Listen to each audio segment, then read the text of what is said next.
In this board game review, we are going to be looking at one of two big boxes of Lego games called Lego Champion. It is for 3 to 8 players, age 7 and up, and players have to try and move around a constantly evolving track.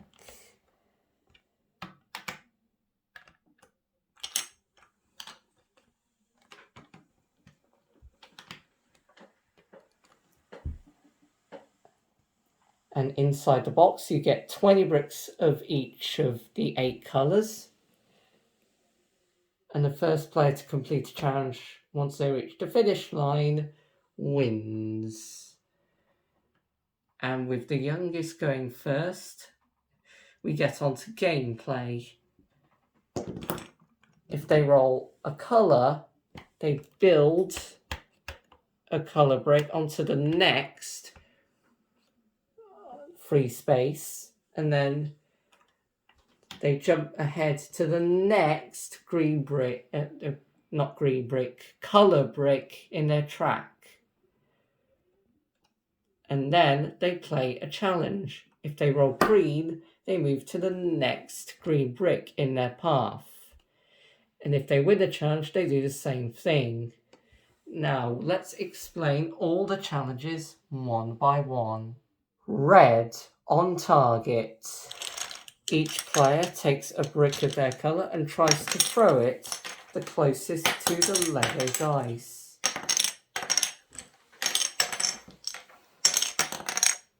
And the closest brick wins the game.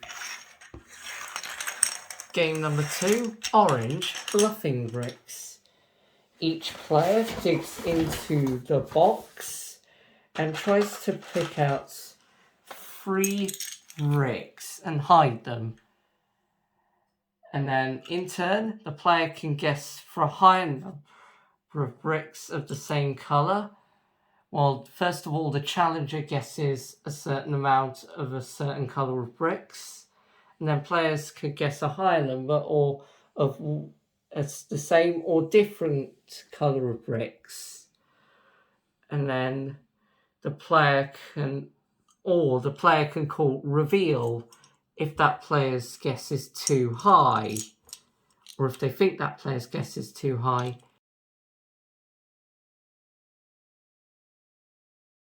Let's move on to the next game, which is called Topple Tower and is the yellow challenge. What basically happens here is that each player builds things of their colour, and then so it's stacking up. The number of bricks is going up once it's stacking up, and then they keep going until the tower topples over, in which case the previous player, not the player who just put down a brick, wins. The blue game is called Codebreaker. This is where the challenger builds a code and hides it. Each player tries to guess the positioning and the colour of certain bricks. If the player knows the exact combination, they can say that. If they're right, they win. If not, the challenger wins. And finally, the last game, Purple Speed Builder. The challenger has to build a construction or a model with 8 bricks, one of each colour. Then other players try to copy their model once the model is revealed to them. Once they think they're done, they show the model to the challenger. If they are unsuccessful, the challenger wins. If they're successful, they win. And that is all the challenges, except for a few additional rules like the Jolly Roger or the choose the rule, or you can make up your own challenges if you want to. Well, that concludes this video, and If you want to see rules, go up there. If you want to, I don't know, no, up there is more reviews. If you want to see rules, go down there. But other than that, goodbye. Thank you for watching this video. If you enjoyed, please press the like button and comment your thoughts and or questions. Also, please remember to subscribe to the Union Jack and turn on post notifications so you know what we upload. Goodbye.